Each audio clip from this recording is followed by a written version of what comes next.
السلام علیکم بچوں، آج ہمارا اردو میں سبق نمبر 7 ہے۔ سبق نمبر 7 ہے ماں۔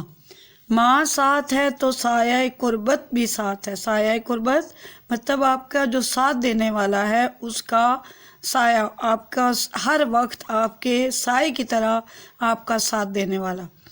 ماں کے بغیر دن بھی لگے جیسے رات ہے، میں دور جاؤں اس کا میرے سر پر ہاتھ ہے۔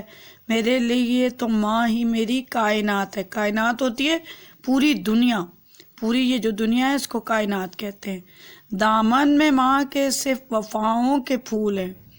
دامن میں جو اس کی جھولی ہے، جو اس کا جو آپ کو ہر وقت سمیٹ کے رکھتی ہے، وہ ماں ہی ہے، اور اس کی ہر ادا میں وفا ہی وفا ہے۔ ہم سارے اپنے ماؤں کے قدموں کی دھول ہیں۔ دھول ہوتا ہے مٹی۔ اولاد کے ستم اسے ہنس کر قبول ہے۔ بچوں کو بخش دینا ہی ماں کے اصول ہیں۔ گرنے لگا تو ماں نے مجھے پھر کھڑا کیا، دن رات اس نے پال پوس کر بڑا کیا۔ رب جہاں نے ماں کو یہ عظمت کمال دی، اس کی دعا نے آئی مصیبت بھی ٹال دی۔ میرے رسول نے اس پیار کی ایسی مثال دی، جنت اٹھا کے ماں کے قدموں میں ڈال دی۔